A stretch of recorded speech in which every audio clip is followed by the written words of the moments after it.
నమస్తే, మైసెల్ఫ్ శ్రావణి. మైత్రి న్యూస్ కి స్వాగతం. ముందుగా హెడ్లైన్స్.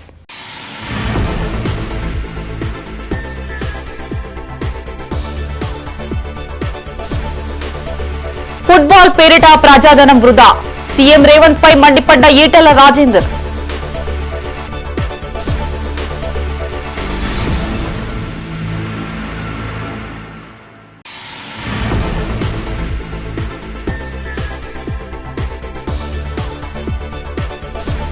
రెండో విడత ఎన్నికలకి సర్వం సిద్ధం, పకడ్బందీ ఏర్పాట్లు చేసిన జిల్లా యంత్రాంగం.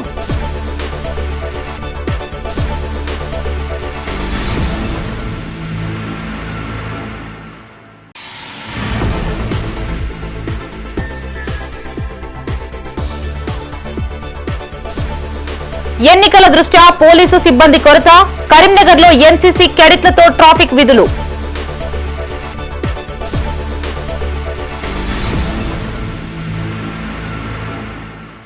ఇక వార్తల్లోని వివరాలు.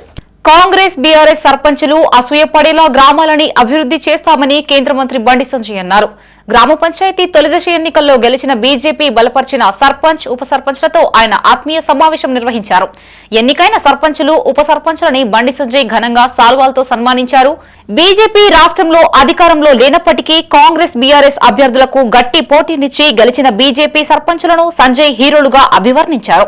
ఇతర పార్టీల సర్పంచ్లు 18 లోపు వస్తే బీజేపీలో చేర్చుకుంటామని తెలిపారు. ఆ తర్వాత వారిని పట్టించుకునే ప్రసక్తే ఉండదన్నారు. త్వరలోనే ఎంపీటీసీ, జెడ్పీటీసీ ఎన్నికలొచ్చే అవకాశం ఉందన్నారు. లేట్ అయితే ప్రజలు తిరగబడతారని కాంగ్రెస్ భావిస్తుందని తెలిపారు. ఈ కార్యక్రమంలో కరీంనగర్, సిరిసిల్ల జిల్లాల బీజేపీ అధ్యక్షులు గంగాడి కృష్ణారెడ్డి, రెడ్డబోయిన గోపి, బీజేపీ నాయకులు చెన్నమనేని వికాసరావు తదితరులు పాల్గొన్నారు.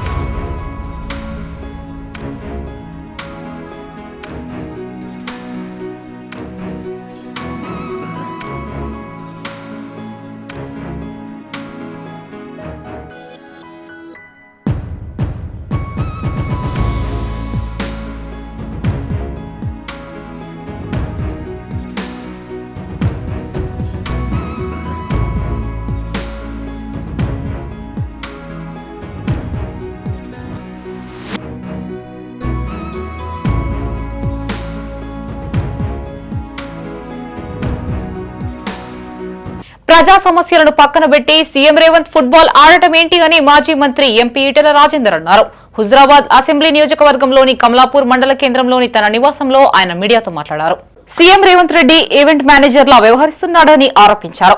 సింగరేణిలో క్వార్టర్లు బాగు చేయడానికి సిబ్బందికి జీతాలకు డబ్బులు లేవని చెప్పిన సీఎం 100 కోట్లు పెట్టి ఫుట్బాల్ మ్యాచ్ ఆడుతున్నారని తెలిపారు. పేదల ఇళ్లని కూలుస్తున్నా హైడ్రా పెద్దల కబ్జాను పట్టించుకోవడం లేదని అన్నారు. కవిత చేసిన ఆరోపణలపై ప్రభుత్వం విచారణ చేపట్టాలని డిమాండ్ చేశారు. హుజురాబాద్ లో సోషల్ మీడియా పోస్టులు అవగాహన లేని వారు చేస్తున్న పని అని, వాటిపై పార్టీ చర్యలు తీసుకుంటుంది అన్నారు. స్థానిక సంస్థల ఎన్నికల్లో గెలిచిన వారందరినీ తమ ఖాతాలో వేసుకోవడానికి కాంగ్రెస్ ప్రయత్నం చేస్తుందన్నారు. ఎన్నికల్లో ఆ పార్టీపై స్పష్టమైన వ్యతిరేకత కనిపించిందన్నారు. కమలాపూర్ లో కుట్రలను ఛేదించి సతీష్ ను గెలిపించినందుకు ప్రజలందరికీ శిరస్సు వంచి నమస్కరిస్తున్నారని చెప్పారు. ఈ సమావేశంలో ఈటెల రాజేందర్ తో పాటు బీజేపీ నాయకులు, కార్యకర్తలు పాల్గొన్నారు. మొన్న 11వ తారీఖున జరిగిన ఎన్నికల్లో బీఆర్ఎస్ ఏ ప్రగల్భాలైతే పలికిందో, ఎన్ని అబద్ధపు ప్రచారాలు చేసిందో, ఎన్ని ప్రలోభాలకు గురి చేసిందో వాటి కాదని బీజేపీ బలపరిచినటువంటి అభ్యర్థుల్ని కమలాపూర్లో, శనిగరంలో, గుండేళ్ళలో, గూడూరులో, గూనిపర్తిలో గెలిపించడమే కాకుండా దాదాపు 5 గ్రామాలలో మేము మద్దతు ఇచ్చినాం. అది దేశరాజపల్లె కావచ్చు, కానిపర్తి కావచ్చు, ఇవాళ గోపాలపురం కావచ్చు, మాదన్నపేట కావచ్చు, నేరళ కావచ్చు, ఇట్లా అనేక గ్రామాల మద్దతు కూడా ఇచ్చినాం. జనరల్గా ఈ ఎన్నికలు ప్రజలతో ఆ నాయకుడికి ఉండే వ్యక్తిగతమైన సంబంధాల మీద ఆధారపడి ఉంటాయి. ఆ తదుపరి వారి వెనుక ఉన్న నాయకుడు, వారి పార్టీ, ఇవన్నీ కలగలిసి రిజల్ట్ వస్తుంది. ఆశ్చర్యకరమైన విషయం ఏంటంటే ఈ దఫా చాలా గ్రామాలలో మేము ఇండిపెండెంట్గా పోటీ చేస్తాం, మాకు ఎవరు అక్కర్లేదు, మాకు ఎవరితో ఐడెంటిఫికేషన్ అక్కర్లేదు అని చెప్పి చాలా గ్రామాలలో పార్టీలు ఉన్నప్పటికీ కూడా ఇండిపెండెంట్గా పోటీ చేసిండ్రు. రెండవ విడతలో నిర్వహించనున్న గ్రామ పంచాయతీ ఎన్నికలను సమర్థవంతంగా నిర్వహించాలని జిల్లా ఎన్నికల అధికారి కలెక్టర్ పమీలా సత్పతి ఎన్నికల సిబ్బందిని ఆదేశించారు. ఓటర్లకి ఇబ్బంది కలగకుండా అన్ని ఏర్పాట్లు చేయాలని ఆదేశించారు. ప్రశాంత వాతావరణంలో పోలింగ్ జరిగేలా చర్యలు తీసుకోవాలని పోలీసులకి సూచించారు. గ్రామ పంచాయతీ సాధారణ ఎన్నికల్లో భాగంగా కరీంనగర్ జిల్లాలో 14న రెండవ విడత పోలింగ్ జరగనున్న నేపథ్యంలో తిమ్మాపూర్ మండలం డిస్ట్రిబ్యూషన్ సెంటర్ను వాగేశ్వరి ఇంజనీరింగ్ కళాశాలలో ఏర్పాటు చేశారు. అదేవిధంగా మానకొండూరు మండలానికి సంబంధించిన డిస్ట్రిబ్యూషన్ సెంటర్ను జిల్లా పరిషత్ బాలుర ఉన్నత పాఠశాలలో ఏర్పాటు చేశారు. ఈ కేంద్రాలను జిల్లా కలెక్టర్ పమీలా సత్పతి సందర్శించారు. డిస్ట్రిబ్యూషన్ కేంద్రాల్లోని ప్రతి కౌంటర్ను ఏర్పాట్లను పరిశీలించారు. పోలింగ్ కేంద్రాలకు వెళ్లనున్న ఎన్నికల సిబ్బందితో మాట్లాడారు. ఎన్నికల సామాగ్రిని చెక్లిస్టు ప్రకారం క్షుణ్ణంగా తనిఖీ చేసుకోవాలని తెలిపారు. ఏవైనా సమస్యలు ఉంటే జోనల్ రూట్ అధికారులకు తెలియజేయాలని సూచించారు. ఎన్నికల కమిషన్ నియమ నిబంధనలను పాటిస్తూ ఎన్నికల ప్రక్రియ పూర్తి చేయాలని ఆదేశించారు. ఎప్పటికప్పుడు జిల్లా కేంద్రానికి నివేదికలు సమర్పించాలని అధికారులను ఆదేశించారు. పోలింగ్ సిబ్బందికి ఏర్పాటు చేసిన భోజనాన్ని కలెక్టర్ పరిశీలించారు. రూట్ జోనల్ నోడల్ అధికారులు అప్రమత్తంగా ఉంటూ ఏవైనా సమస్యలు ఎదురైతే వెంటనే పరిష్కరించాలని అన్నారు. ఈ కార్యక్రమంలో కలెక్టర్తో పాటు ఎన్నికల అధికారులు సిబ్బంది పాల్గొన్నారు.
ఎన్నికల దృష్ట్యా ట్రాఫిక్ ఉద్యోగుల కొరత ఏర్పడడంతో కరీంనగర్ పోలీసులు నూతన ఆలోచనలకి తరలేపారు. నగర వ్యాప్తంగా ఆయా కూడళ్ల వద్ద ఎన్సీసీ క్యాడెట్లకు విధులు అప్పగించారు. నగర ట్రాఫిక్ ను కంట్రోల్ చేసేలా ఒక రోజు శిక్షణ అందించామని ట్రాఫిక్ పోలీసులు తెలిపారు. కరీంనగర్లోని పలు ప్రధాన కూడళ్లలో ఎన్సీసీ క్యాడెట్లు బాధ్యతగా విధులు నిర్వహిస్తున్నారు. నగరంలోని తెలంగాణ చౌక్, కమాండ్ చౌరస్తా, కోర్ట్ చౌరస్తా, వన్ టౌన్ పోలీస్ స్టేషన్ చౌరస్తాలలో విద్యార్థులు ట్రాఫిక్ ను కంట్రోల్ చేస్తున్నారు. ట్రాఫిక్ పోలీసులు వీరికి ఒక శిక్షణ అందించారు. శిక్షణ పూర్తి చేసుకున్న ఎన్సీసీ క్యాడెట్లు ఆయా కూడళ్లలో విధులు నిర్వహిస్తున్నారు.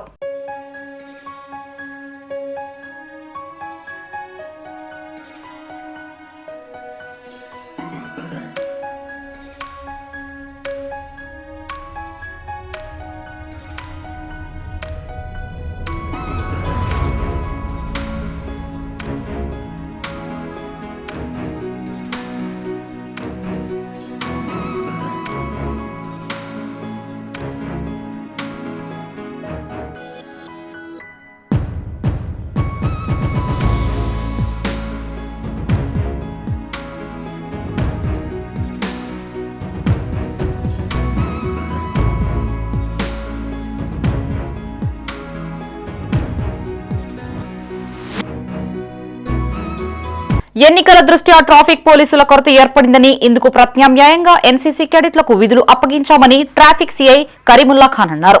వీరందరికీ ఒకరోజు శిక్షణ అందించామని చెప్పారు. డ్యూటీలు పూర్తి చేసుకున్న తర్వాత వీరందరికీ సిపి గౌసాలం చేతుల మీదుగా అభినందన పత్రాలను అందజేస్తామని చెప్పారు. ట్రాఫిక్ కంట్రోల్ డ్యూటీ చేయడం ఆనందంగా ఉందని ఎన్సీసీ క్యాడెట్లు తెలిపారు. ప్రయాణికులకు అవగాహన కల్పిస్తున్నామని చెప్పారు. ట్రాఫిక్ డ్యూటీ ద్వారా అనేక విషయాలు తెలుస్తున్నాయన్నారు. నగరంలో వాహనం నడపడం కష్టమని, తగు జాగ్రత్తలు పాటించాలని సూచించారు. ఈ కార్యక్రమంలో traffic CI Kareemulla Khan, SI Ishaq Ahmed, traffic constables, NCC క్యాడెట్లు పాల్గొన్నారు. స్థానిక సంస్థల ఎన్నికల దృష్ట్యా మా ట్రాఫిక్ సిబ్బంది కొంతమందిని అక్కడ డ్యూటీలు వేయడం జరిగింది, ఎలక్షన్ డ్యూటీస్. దాంట్లో భాగంగా ఇప్పుడు మాకు కొంత సిబ్బంది తక్కువ పడడం వల్ల ఎన్సీసీ క్యాడెట్స్ వాళ్ళని తీసుకోవడం జరిగింది. సుమారు ఒక 20-22 మంది పిల్లలు వచ్చేసి ఎన్సీసీ క్యాడెట్స్ చేస్తున్నారు. ట్రాఫిక్ రెగ్యులేషన్ ఎలా చేయాలనేది ఒకరోజు వాళ్ళకి నేర్పించిన తర్వాత వాళ్ళు బాగా చేస్తున్నారు. ఇంపార్టెంట్ జంక్షన్లలో మాకు అసిస్టెంట్గా మళ్ళీ వేరే కొన్ని జంక్షన్ల వాళ్ళు సొంతంగా కూడా ట్రాఫిక్ రెగ్యులేట్ చేయడం జరుగుతుంది కరీంనగర్ పట్టణంలో. డ్యూటీస్ మొత్తం అయిపోయిన తర్వాత వీళ్ళకు అప్రిషియేషన్ లెటర్స్ కూడా ఇప్పించడం జరుగుతుంది పై అధికారుల ద్వారా, అది కూడా ఇవ్వడం జరుగుతుంది. మేము ఇక్కడ మన కరీంనగర్ ట్రాఫిక్ కంట్రోల్ డ్యూటీ చేస్తున్నాం. మన ఎస్ఐ సార్, సిఐ సార్ ఆధ్వర్యంలో మనం డ్యూటీ ఎప్పటికీ చేస్తాం.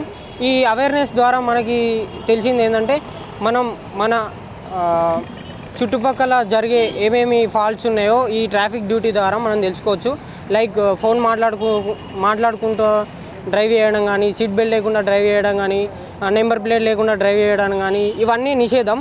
ఈ సిటీలో మనం చాలా జాగ్రత్తగా హెల్మెట్ యూజ్ చేస్తూ డ్రైవ్ చేయాలి. ఇంకా ఫోన్ మాట్లాడకుండా డ్రైవ్ చేయాలి. ఖచ్చితంగా ఎయిర్ బ్యాగ్స్, మనకి ఏదైనా యాక్సిడెంట్ కానీ ఏదైనా జరిగినప్పుడు ఎయిర్ బ్యాగ్స్ ఓపెన్ కావాలంటే సీట్ బెల్ట్ ఖచ్చితంగా ఉండాలి. భారతదేశ ప్రముఖ పండుగైన దీపావళికి యునెస్కో గుర్తింపు లభించడాన్ని స్వాగతిస్తూ కరీంనగర్లో విద్యార్థులు సంబురాలు జరుపుకున్నారు. నగరంలోని తెలంగాణ చౌక్ ఆల్ ఫోర్స్ విద్యా సంస్థల చైర్మన్ వుట్కూరి నరేందర్ రెడ్డి హాజరయ్యారు. రిటైర్డ్ ఎస్ఆర్ఆర్ ప్రిన్సిపల్ మధుసూదన్ రెడ్డితో కలిసి సంబురాలు జరుపుకున్నారు. విద్యార్థులతో కలిసి టపాసులు పేల్చి దీపావళి విశిష్టతను చాటి చెప్పారు. విద్యార్థులందరూ thank you, UNESCO thank you అంటూ నినాదాలు చేశారు. భారతదేశంలో అనేక పండుగలు చాలా గొప్పగా, వేడుకగా, సోదరభావం ఉట్టిపడేలా జరుపుకుంటామని నరేందర్ రెడ్డి గుర్తు చేశారు. దేశ పండుగలు మరే దేశంలో లేవని గర్వంగా చెప్పారు. పండుగ వైభవాన్ని రెట్టింపు చేయడంలో యువత పాత్ర విశిష్టమైనదని కొనియాడారు. యువత ద్వారానే నేడు భారతదేశంలో అభివృద్ధి శరవేగంగా చోటు చేసుకుంటుందన్నారు. దీపావళి పండుగ సాంస్కృతి వారసత్వంగా గుర్తించడం భారతదేశ సాంస్కృతిక రంగానికి గొప్ప గుర్తింపు అని తెలిపారు. ఇది దేశం నుండి గుర్తింపు పొందిన 16వ అంశమని గుర్తు చేశారు. దీపావళి పండుగ మన జీవితంలో వెలుగులు నింపుతూ ఆనందాన్ని, శ్రేయస్సును కలిగిస్తుందని చెప్పారు. ప్రతిష్టాత్మక యునెస్కోలు భారతదేశ వారసత్వ సంపదకి గుర్తింపు ఇవ్వడం చాలా గొప్ప విషయమని చెప్పారు.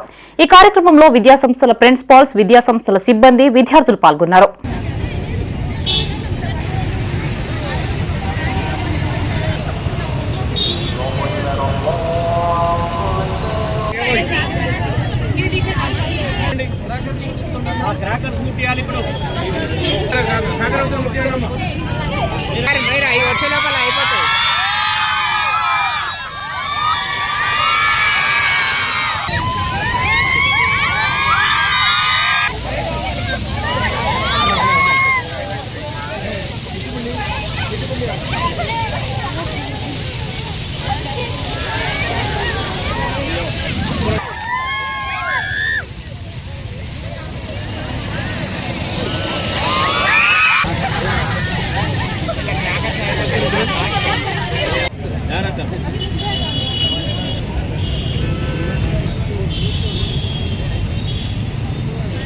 Walkers international secretary general Isaac మృతికి పలువురు వాకర్స్ సంతాపం తెలియజేశారు. కరీంనగర్లోని తెలంగాణ చౌక్ లో డిస్టిక్ 304 వాకర్స్ అసోసియేషన్ ఐజాక్ చిత్రపటానికి ఘన నివాళులర్పించారు.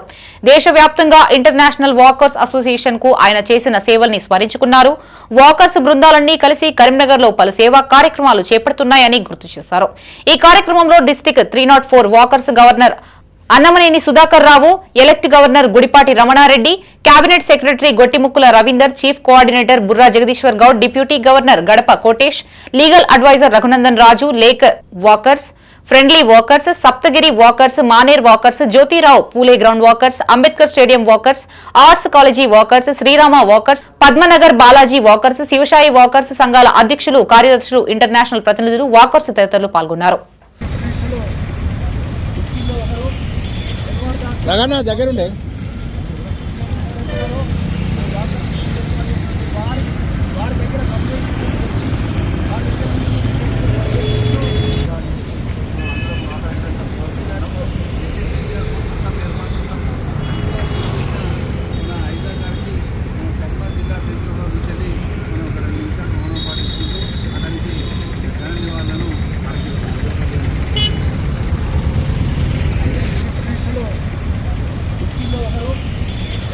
రగనా దగ్గరుండే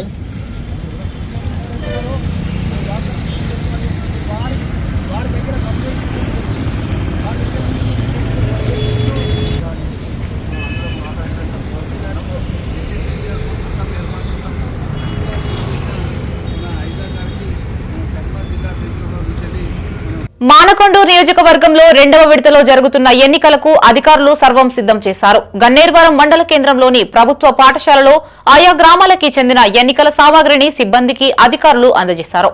మండలంలోని 17 గ్రామ పంచాయతీలు 140 వార్డులున్నాయి. అందులో 2 గ్రామాలు 43 వార్డులు ఏకగ్రీవం అయ్యాయి. 15 గ్రామ పంచాయతీలకు జరుగుతున్న ఎన్నికలకు ఎన్నికల సామాగ్రిని సిబ్బందికి అధికారులు అందజేశారు. ఆయా గ్రామాలకి వెళ్లాల్సిన ప్రత్యేక వాహనాల ద్వారా ఎన్నికల సామాగ్రిని తరలించి ఎన్నికలు నిర్వహించేందుకు అన్ని ఏర్పాట్లను అధికారులు పూర్తి చేశారు.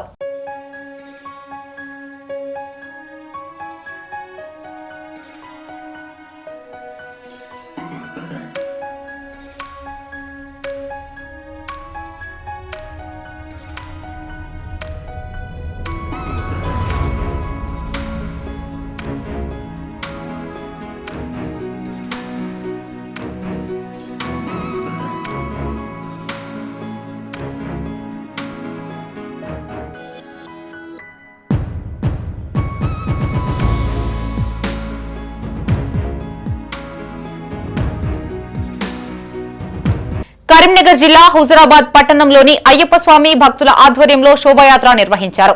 హరిహర సుతుడు అయ్యప్ప స్వామి భక్తులు అయ్యప్ప స్వామిపై అపార భక్తితో మాలధరించి కఠోర దీక్షతో ప్రత్యేక పూజలు చేస్తూ మండల దీక్ష చేపట్టారు. అయ్యప్ప మాలాధారులు భక్తులు భక్తి శ్రద్ధలతో అత్యంత వైభవంగా శోభయాత్ర నిర్వహించారు. భక్తి పాటలతో డీజేలతో నృత్యాలు చేస్తూ అయ్యప్ప దేవాలయం నుండి అంబేద్కర్ కూడలి మీదుగా పురవీధుల గుండా శోభయాత్ర తిరిగి అయ్యప్ప దేవాలయం వరకు కొనసాగింది. శరణం శరణం అయ్యప్ప అంటూ శరణ ఘోషతో పట్టణం మారుమోగింది. శోభయాత్రని ప్రజలు తిలకించి తరించారు.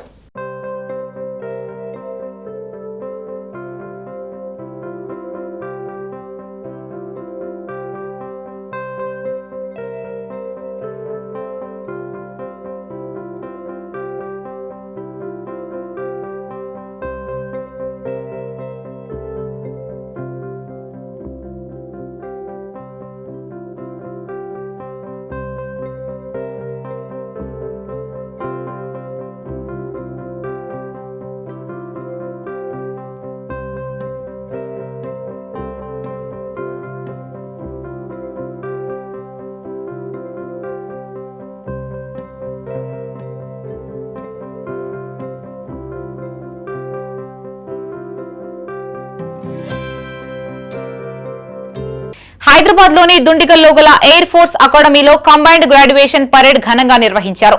వైమానిక విన్యాసాలు సందర్శకులని అబ్బురపరిచాయి. వాయుసేనలో పలు బ్రాంచుల్లో క్యాడెట్లు ప్రీ కమిషనింగ్ ట్రైనింగ్ పూర్తి చేసుకున్నారు. Akash Ganga, air warrior drill, Suryakiran aerobatic టీంలు గగ్గురు పొడిచే ప్రదర్శనలు చేశాయి. విశేషంగా Pilatus PC-7 MK2, Hawk, Kiran MK1, Chetak trainer విమానాల విన్యాసాలు ఆకట్టుకున్నాయి. जिए चलो मरे चलो, बढ़ो नया कमाल हो, झुको नहीं रुको नहीं, बढ़े चलो अशेष रक्त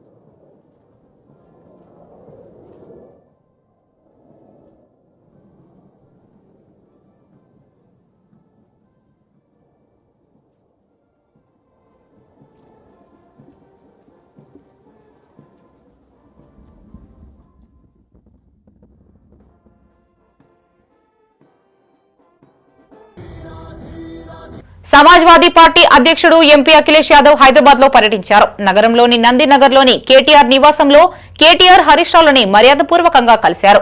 కేటీఆర్ హరీష్ రావులు అఖిలేష్ యాదవ్ ను సాలువాతో సత్కరించారు. అనంతరం దేశ రాజకీయాలపై చర్చించారు.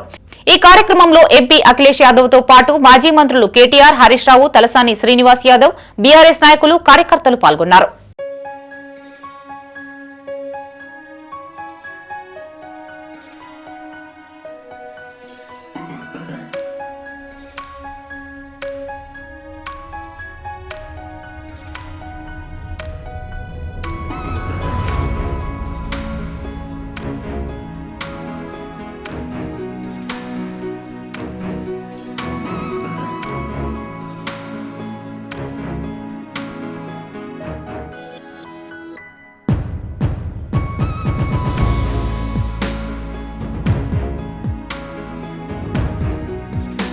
శుభకార్యాలు, ఇతర వేడుకల్లో ట్రాన్స్జెండర్లు బలవంతపు వసూళ్లు చేస్తే చర్యలు తప్పవని హైదరాబాద్ సిపి సజ్జనార్ హెచ్చరించారు.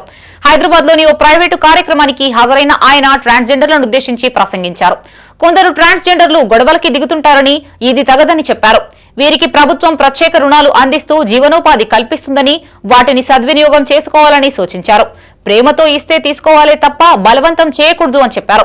బలవంతపు వసూళ్లకు పాల్పడితే చర్యలు తప్పవని హెచ్చరించారు. సమాజంలో గౌరవప్రదంగా జీవించాలని హితవు పలికారు. మేడం కూడా చాలా క్లియర్ కట్ కొన్ని ఇష్యూస్ మీ పైన మీ దృష్టికి తీసుకోవడం జరిగింది. ముఖ్యంగా ఈ యొక్క ట్రాన్స్జెండర్ పాలసీ అనేది చాలా విషయపైన ఆల్రెడీ వాళ్ళు చాలా అధ్యయనం చేయడం జరిగింది. ముఖ్యంగా మనకు సెన్సస్ కావచ్చు, అదేవిధంగా ఎడ్యుకేషన్ కావచ్చు, దానిపైన కూడా వాళ్ళు ఆల్రెడీ మనము కొంత రీసెర్చ్ కానీ కొంత సర్వే కూడా చేయడం జరుగుతుంది. మీరందరూ కూడా బయట వాళ్ళు వచ్చి చేస్తున్నారు. బయట వచ్చిన వాళ్ళు అంత తొందరగా వాళ్ళకి తెలుగు రాదు, ఎందుకంటే మనం కూడా పోయినప్పుడు చూస్తున్నాను. పీపుల్ ఆర్ కంప్లైనింగ్, తెలిసిన వాళ్ళు ఇదంతా చేస్తున్నారు అనేది నేను చెప్తున్నాను. మీరు మానుకోకపోతే చాలా అంటే చాలా కష్టపడాల్సి వస్తుంది, చాలా ఇబ్బంది పడతారు వాళ్ళు. ఎందుకంటే ఇప్పుడు అమ్మ చెప్పినట్లు, వేరే వాళ్ళు చెప్పినట్లు ఏదో వాళ్ళు ప్రేమంతోనే ఇస్తేనే తీసుకోవాలి, కానీ మీరు పోయి వాళ్ళ దగ్గర దౌర్జన్యం వాళ్ళు మళ్ళీ వాళ్ళ ఇంటి ముందు మార్చడము. మీరు కూడా కొంతమంది చెప్పినట్లు మీ వైపు ఏమాత్రం జరిగితే మనం డెఫినెట్లీ మీకు ఇబ్బంది అయితే మన పోలీస్ వాళ్ళు కూడా, మన ఆఫీసర్స్ కూడా మనము సెన్సిటైజ్ చేస్తాను. మీకు ఎక్కడ అన్యాయం జరిగితే డెఫినెట్లీ నేను మన వాళ్ళకి సపరేట్గా మీటింగ్ ఉన్నట్టు చెప్పి డెఫినెట్లీ మనము యాక్షన్ తీసుకోవాలని చెప్పి మన వాళ్ళకి క్లియర్ కట్ ఇన్స్ట్రక్షన్ ఇవ్వడం జరుగుతుంది. తెలంగాణ క్యూఆర్ కోడ్ తో రూపొందించిన చేనేత శాలువాని మాజీ మంత్రి కేటీఆర్ ఆవిష్కరించారు. హైదరాబాద్ లోని నందినగర్ లో గల ఆయన నివాసంలో ఈ కార్యక్రమం జరిగింది. ఈ క్యూఆర్ కోడ్ తో పోగుబంధంతో ఫోన్ బంధం రూపొందించారని కొనియాడారు. తెలంగాణ చరిత్రని తెలిపేలా సిరిసిల్లకు చెందిన నేత కార్మికుడు నల్లా విజయ్ కుమార్ దీనిని రూపొందించారన్నారు. తెలంగాణలోని ప్రముఖ దేవాలయాలు, ప్రముఖ కట్టడాలు, సాంప్రదాయాలు, కేసీఆర్ చేసిన మిషన్ భగీరథ, కాళేశ్వరం ప్రాజెక్టు గొప్పతనం తెలిసేలా ఈ శాలువా రూపొందింది. అనంతరం నల్లా విజయ్ ను కేటీఆర్ అభినందించారు.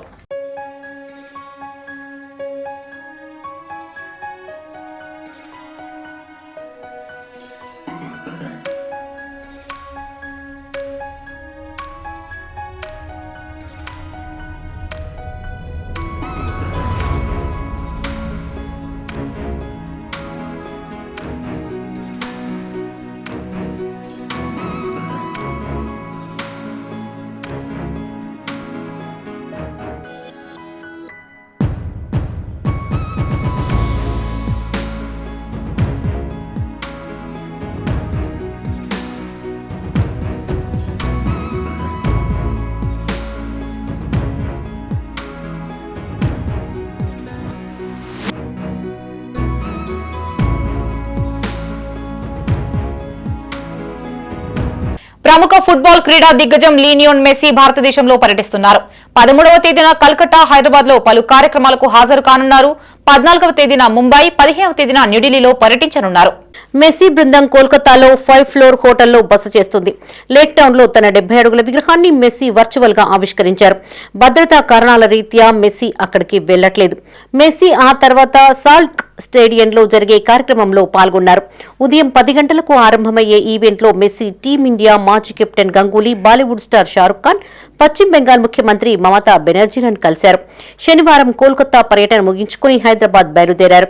ఫలక్నామా ప్యాలెస్ లో జరిగే కార్యక్రమంలో పాల్గొంటారు. ఆ తర్వాత గోల్డ్ కప్ పేరుతో ఉప్పల్ స్టేడియంలో నిర్వహించే ఎగ్జిబిషన్ ఫుట్బాల్ మ్యాచ్ ఆడతారు. ఉప్పల్ స్టేడియంలో రాత్రి 7 గంటలకు మొదలయ్యే ఈ మ్యాచ్ లో తెలంగాణ ముఖ్యమంత్రి రేవంత్ రెడ్డి కూడా ఆడతారు. ఈ నెల 14న ముంబైలో మెస్సీ పలు కార్యక్రమాల్లో పాల్గొంటారు. అక్కడ ధార్మిక కార్యక్రమం కోసం నిర్వహించే ఫ్యాషన్ షోలో మెస్సీని చూడొచ్చు. అతడు క్రికెట్ క్లబ్ ఆఫ్ ఇండియాలో క్రికెట్ స్టార్లతో పికిల్ బాల్ ఆడతారు. ఇందులో సచిన్ కూడా ఉంటారని సమాచారం. మెస్సీ ఆ తర్వాత వాంఖడే స్టేడియంలో జరిగే ఈవెంట్లో పాల్గొంటారు. అక్కడ 60 మంది పిల్లలు పాల్గొనే కోచింగ్ క్లినిక్ లో పాలు పంచుకోనున్నారు. కాగా ఈ నెల 15వ తేదీన ఢిల్లీలో పర్యటించనున్నారు. తన పర్యటన ఆఖరిలో మెస్సీ ఢిల్లీలో అరుణ్ జైట్లీ స్టేడియంలో జరిగే ఈవెంట్ కు హాజరు కానున్నారు. అక్కడ కూడా చిన్నారులకు ఓ కోచింగ్ క్లినిక్ ను నిర్వహించనున్నారు. మెస్సీ ఆ తర్వాత ప్రధానమంత్రి నరేంద్ర మోడీని కలవడంతో గోట్ పర్యటన ముగుస్తుంది.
తెలంగాణలో మరోసారి ఫుడ్ పాయిజన్ బారిన పడి 67 మంది గురుకుల విద్యార్థులు అస్వస్థతకి గురయ్యారు.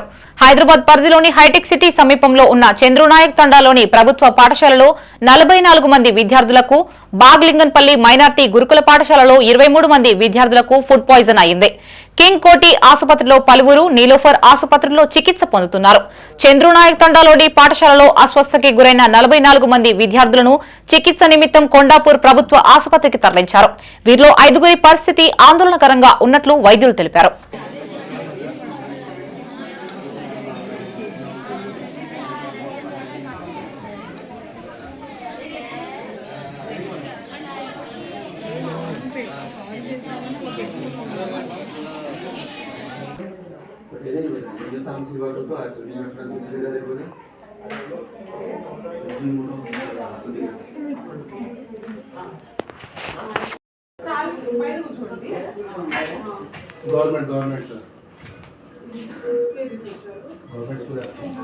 జనగామ జిల్లాలో మరోసారి చైన్ స్నాచింగ్ కలకలం రేపింది. జనగామ బస్టాండ్ లో బస్సు ఎక్కుతుండగా వెనుక నుండి వచ్చిన ఓ మహిళ మెడలో నుంచి 3 తులాల తాడు కట్ చేసి ఎత్తుకెళ్లింది. బచ్చన్నపేట మండల రామచంద్రపురం గ్రామానికి చెందిన భార్యాభర్తలు పైసా కిష్టమ్మ, పైసా బాలయ్యలు బస్సులో ప్రయాణం చేసేందుకు బయలుదేరారు. ఇంతలోనే ఈ సంఘటన చోటు చేసుకుంది.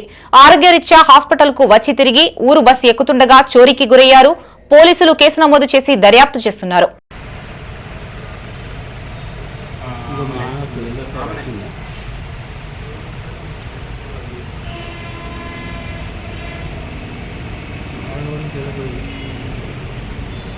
ఇప్పుడు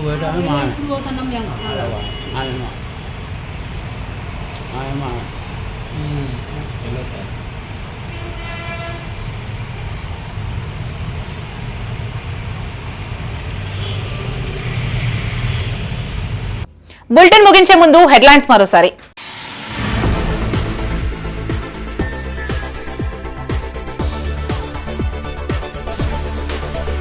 ఫుట్బాల్ పేరిట ప్రజాధనం వృధా, సీఎం రేవంత్ పై మండిపడ్డ ఈటెల రాజేందర్.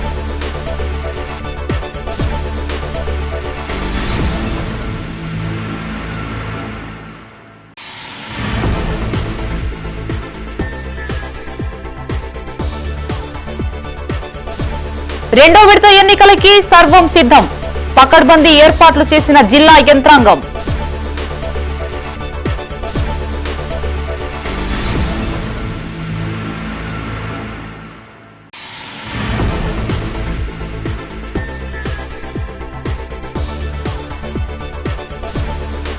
ఎన్నికల దృష్ట్యా పోలీసు సిబ్బంది కొరత, కరీంనగర్లో ఎన్సీసీ క్యాడెట్లతో ట్రాఫిక్ విధులు.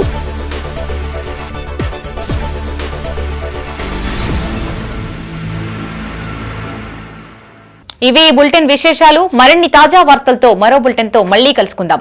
అంతవరకు సెలవు. చూస్తూనే ఉండండి మైత్రి న్యూస్. మేము లోకల్, మా అడ్డా కరీంనగర్. Sign out Shravani.